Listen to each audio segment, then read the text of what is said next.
Hi hello నమస్తే welcome to Sravya TV. ముందుగా headlines చూద్దాం. లింగాల్లో వైఎస్ వివేక విగ్రహాన్ని ఆవిష్కరించిన వైఎస్ సునీత. మైదుకూరు మున్సిపాలిటీ పరిధిలోని సబ్ రిజిస్టర్ ఆఫీస్ను ఆకస్మిక తనిఖీ చేసిన మైదుకూరు ఎమ్మెల్యే పుట్ట సుధాకర్ యాదవ్. వైసీపీకి మాజీ డిప్యూటీ సీఎం ఆళ్ల నాని రాజీనామా. అన్ని రంగాల్లో గిరిజనులు ముందుండాలి సీఎం చంద్రబాబు. గుడ్ మార్నింగ్ బదులు జై హింద్ హర్యానా ప్రభుత్వం కీలక నిర్ణయం.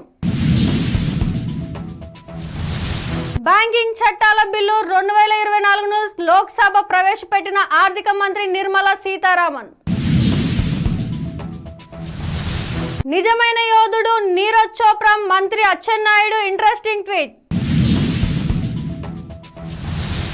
Youth Congress foundation day CM Revanth ఆసక్తికర ట్వీట్. మూడో విడత రుణమాఫీపై రైతులకు శుభవార్త. భారతదేశంలో తొలిసారిగా మిథెన్ తినే బ్యాక్టీరియాను కనుగొన్న శాస్త్రవేత్తలు. లింగాల మండలంలో మాజీ మంత్రి వైఎస్ వివేకానందరెడ్డి 75వ జయంతి వేడుకలను గురువారం ఘనంగా నిర్వహించారు. వైఎస్ వివేకానందరెడ్డి విగ్రహాన్ని ఆవిష్కరించి వాటర్ ప్లాంట్ ను వైఎస్ సునీత ప్రారంభించారు. ఈ కార్యక్రమంలో వైఎస్ సునీత భర్త రాజశేఖర్ రెడ్డి, జీవిత శివప్రకాష్ రెడ్డి, కాంగ్రెస్ నాయకులు, వైఎస్ వివేకానందరెడ్డి అభిమానులు తదితరులు పాల్గొన్నారు. మైదుకూరు మున్సిపాలిటీ పరిధిలోని సబ్ రిజిస్టర్ ఆఫీసును మైదుకూరు ఎమ్మెల్యే పుట్ట సుధాకర్ యాదవ్ ఇవాళ ఆకస్మిక తనిఖీ చేశారు. ఈ సందర్భంగా ఆయన మాట్లాడుతూ ఇప్పటి నుండి సబ్ రిజిస్టర్ ఆఫీసులో ఎలాంటి అవకతవకాలు పాల్పడినా ఏసీబీకి ఫిర్యాదు చేసి మీ అవినీతిని బయట పెడతానని అధికారులను హెచ్చరించారు. ప్రజలకు, రైతులకు ఎలాంటి అసౌకర్యం కలగకుండా రిజిస్టర్ చేసి పంపించాలని అధికారులను కోరారు. సబ్ రిజిస్టర్ ఆఫీసులో సౌకర్యాలు చాలా తక్కువగా ఉన్నాయని, తొందరలో మంచి బిల్డింగ్ చూసి అక్కడికి మారుస్తామని ఎమ్మెల్యే పుట్ట సుధాకర్ యాదవ్ తెలిపారు. వైసీపీ పార్టీకి మరో షాక్ తగిలింది. మాజీ డిప్యూటీ సీఎం ఆళ్ల నాని పార్టీలు ఏలూరు జిల్లా అధ్యక్ష పదవికి రాజీనామా చేశారు. ఇకపై రాజకీయాలకు దూరంగా ఉంటానని ప్రకటించారు. ఇటీవల జరిగిన ఎన్నికల్లో ఏలూరు ఎమ్మెల్యేగా పోటీ చేసి ఆయన ఓడిపోయారు. కాగా ఇటీవల పిఠాపురం మాజీ ఎమ్మెల్యే పిండం దొరబాబు, పొన్నూరు మాజీ ఎమ్మెల్యే కిలారి రోషయ్య వైసీపీకి రిజైన్ చేసిన విషయం తెలిసిందే. టీడీపీ హయాంలో ఏటా ఆదివాసీ దినోత్సవం నిర్వహిస్తే వైసీపీ ప్రభుత్వం పట్టించుకోలేదని సీఎం చంద్రబాబు విమర్శించారు. విజయవాడలో జరిగిన ఆదివాసీ దినోత్సవంలో ఆయన ప్రసంగించారు. శౌర్యం, సహజ ప్రతిభ, నైపుణ్యం కలిగిన వ్యక్తులు ఆదివాసులు. అన్ని రంగాల్లో గిరిజనులు ముందుండాలనేదే నా ఆకాంక్ష. ఏకలవ్యుడు అల్లూరి టీచర్ నుంచి రాష్ట్రపతిగా ఎదిగిన ద్రౌపది ముర్మును ఆదర్శంగా తీసుకుని రాణించాలి అని పిలుపునిచ్చారు. హర్యానా ప్రభుత్వం కీలక ప్రకటన విడుదల చేసింది. ఆగస్టు 15 నుంచి అన్ని స్కూళ్లలో విద్యార్థులు, టీచర్లు గుడ్ మార్నింగ్ కు బదులుగా జై హింద్ చెప్పేలా చర్యలు తీసుకోవాలని ఉన్నతాధికారులను ఆదేశించింది. విద్యార్థుల్లో దేశభక్తి, ఐక్యతను పెంపొందించాలనే ఉద్దేశంతో ఈ నిర్ణయం తీసుకున్నట్లు పేర్కొంది. స్వాతంత్ర ఉద్యమంలో సుభాష్ చంద్రబోస్ జై హింద్ నినాదంలో ప్రజలకు ఒకటి చేసిన విషయం తెలిసిందే. బులెటిన్ లో short break.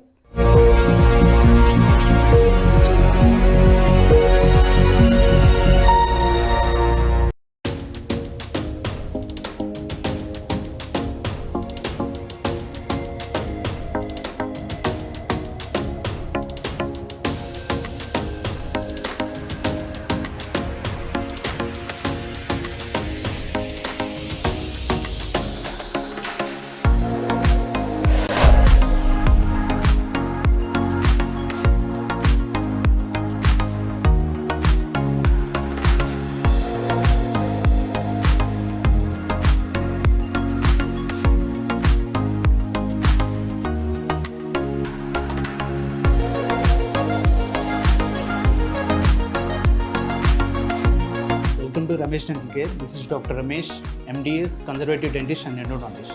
At Ramesh Dental Care, we are dedicated to providing the top quality dental care in a friendly and welcoming environment.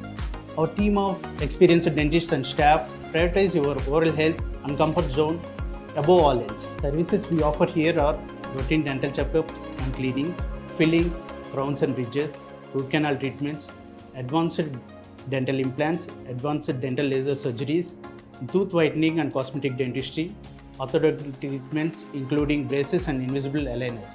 Hello, I'm Dr. Uma Abdallah, co-founder of Ramesh Dental Care. I am the Chief Periodontist and Implantologist in RDC. Here in RDC, we provide honest patient education. That is, with us, you are a partner in your own dental treatment plan. In RDC, we provide same-day emergency treatment plan. Same-day emergency dental treatment is always on call 24/7 in RDC.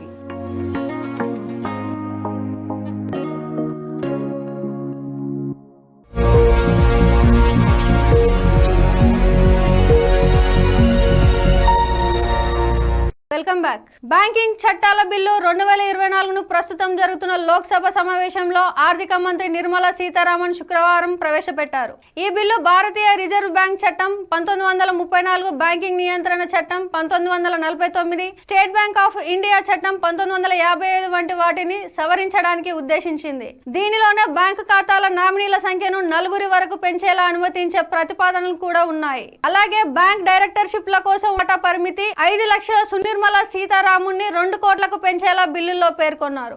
ఆర్థిక నిర్వహణలో ఎక్కువ స్వేచ్ఛను అందించేందుకు చట్టబద్ధ ఆడిటర్లకు వేతనాన్ని నిర్ణయించడంలో బ్యాంకులకు మరింత స్వయం ప్రతిపత్తి కల్పించేందుకు సవరణలు బిల్లులో ఉన్నాయి. ఇంకా బ్యాంకుల రిపోర్టింగ్ తేదీలను కూడా మార్చే ప్రతిపాదనలు బిల్లులో రూపొందించినట్లు సమాచారం. ప్రస్తుతం ఉన్న ప్రతి నెల 2వ, 4వ శుక్రవారాల నుంచి దానిని ప్రతి నెల 15వ చివరి రోజుకి మారాలని ప్రతిపాదించారు. సహకార బ్యాంకుల్లో చైర్మన్ పూర్తికాల డైరెక్టర్ల పదవి కాలాన్ని 8 సంవత్సరాలకు పొడిగించడం గురించి కూడా బిల్లులో ప్రతిపాదించారు. పారిస్ ఒలింపిక్స్ లో సిల్వర్ మెడల్ సాధించిన నీరజ్ చోప్రాను రాష్ట్ర వ్యవసాయ శాఖ మంత్రి అచ్చెన్నాయుడు అభినందించారు. వరుసగా 2వసారి ఒలింపిక్స్ లో పతకం సాధించిన నీరజ్ చోప్రాకు ఎక్స్ లో మంత్రి అచ్చెన్నాయుడు శుభాకాంక్షలు తెలిపారు. నిజమైన యోధుడు నీరజ్ గత ఒలింపిక్స్ లో చరిత్ర సృష్టించి ఇప్పటికే చరిత్ర సృష్టించామని అక్కడే ఆగిపోకుండా ఈ ఏడాది ఒలింపిక్స్ లోని సత్తా చాటి చెప్పి భారతదేశ ప్రతిష్టను పెంచి నీరజ్ చోప్రా నిజమైన యోధుడు అన్నారు. ఒక వ్యక్తి ఎప్పుడూ నిత్య విద్యార్థిలా నిరంతరం ఉత్తమ ప్రదర్శన కోసం ప్రయత్నం చేయాలి ఈ విజయంతో చాటి చెప్పారు నీరజ్ చోప్రా. అంతులేని శ్రమ, అకుంఠిత దీక్షతో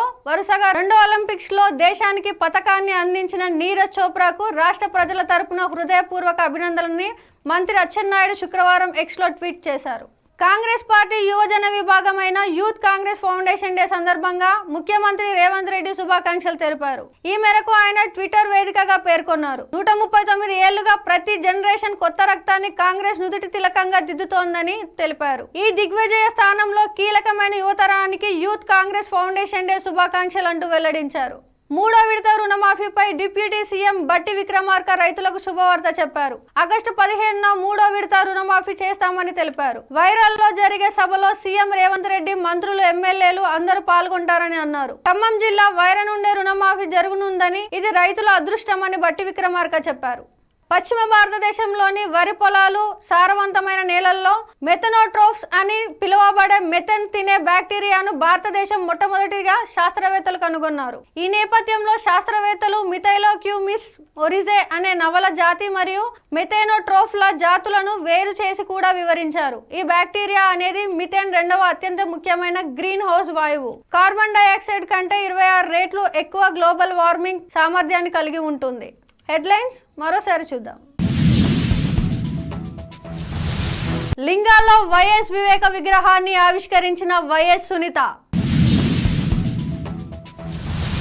మైదుకూరు మున్సిపాలిటీ పరిధిలోని సబ్ రిజిస్టర్ ఆఫీస్ ను ఆకస్మిక తనిఖీ చేసిన మైదుకూరు ఎమ్మెల్యే పుట్ట సుధాకర్ యాదవ్. వైసీపీకి మాజీ డిప్యూటీ సీఎం ఆళ్ల నాని రాజీనామా. అన్ని రంగాల్లో గిరిజనులు ముందుండాలి, సీఎం చంద్రబాబు.